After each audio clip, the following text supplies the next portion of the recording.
اقرأ باسم ربك الذي خلق خلق الإنسان من علق بسم اللہ الرحمن الرحیم نحمدہ ونصلی علی رسولہ الکریم۔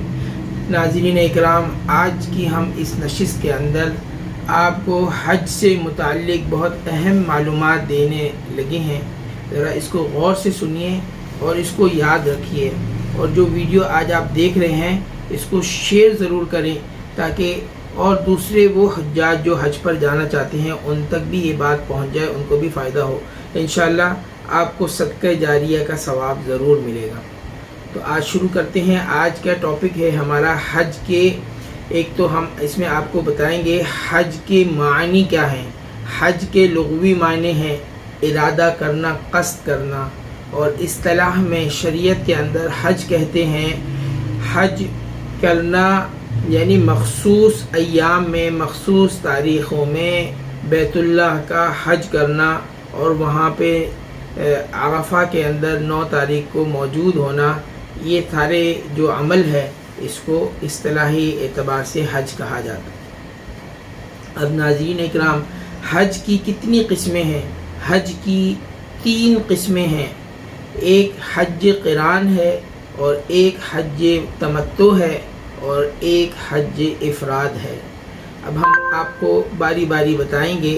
حج قران جو ہے اس حج کو کہا جاتا ہے جس کے اندر عمرے کے احرام کو، یعنی عمرے کے لیے نیت سے احرام باندھا جائے، اور عمرہ ادا کرنے کے بعد اسی احرام کے ساتھ حج بھی کیا جائے۔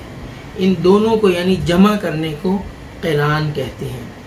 اور اسی طرح دوسری قسم حج تمتع ہے۔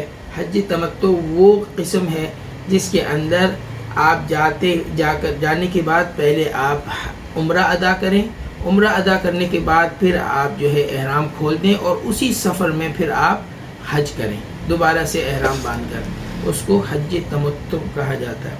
تیسری قسم حج افراد ہے۔ حج افراد اس حج کو کہا جاتا ہے جس کے اندر صرف حج ادا کیا جائے ایک احرام کے ساتھ، اور یہ قسم زیادہ تر ان حضرات کے لیے استعمال میں آتی ہے جو کہ مکہ مکرمہ میں مقیم ہیں، یعنی ان کا باہر سے آنا نہیں ہے، کیونکہ ان کے اوپر عمرہ واجب نہیں ہوتا، اور وہ پھر جو ہے آنے کے بعد وہیں پر مکہ کے اندر ہی احرام باندھ کر اور حج افراد ادا کرتے ہیں۔ تو آج کی نشست میں ہم نے آپ کو حج کی اقسام بتائی۔ انشاءاللہ اگلی نشست میں آپ کو مزید چیزیں بتائیں گے۔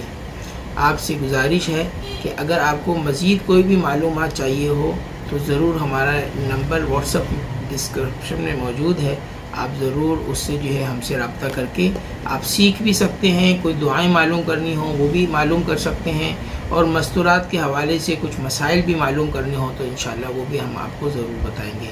والسلام علیکم ورحمۃ اللہ وبرکاتہ۔